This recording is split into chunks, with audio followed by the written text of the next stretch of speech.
Bismillahirrahmanirrahim. Mübarek 3 aylar içinde ve bugün Miraç kandilinde bu hayratta hayrı bulunan Ya Rabbi sen onlardan razı ol. Onlara iyilik ver, afiyet ver, can sağlığı ver. Ya Rabbi yapmış olduğu bu güzel hayırları cennette kendilerine karşısına çıkar. Güzelliklerin en güzelini onlara nasip et Ya Rabbi. Sen maddi manevi tüm sıkıntılarını gider. Sen onlardan razı ol.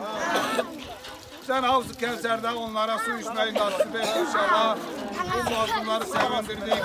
Deri gibi sen de onları sevindir Ya Rabbi. Amin. ربنا آتنا في الدنيا حسنة وفي الآخرة حسنة وقنا عذاب النار ربنا اغفر لي ولوالدي وللمؤمنين يوم يقوم الحساب حسبنا الله ونعم الوكيل نعم المولى ونعم النصير غفرانك ربنا وإليك المصير آمين آمين والحمد لله رب العالمين الفاتحة الحمد لله رب العالمين الرحمن الرحيم مالك يوم الدين إياك نعبد وإياك نستعين اهدنا الصراط المستقيم صراط الذين أنعمت عليهم غير المغضوب عليهم ولا الضالين.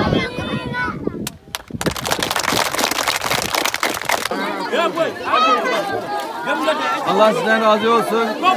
Bu sevincini yaşattığınız için Allah-u Teala sizi sevindirsin. Maşallah maşallah.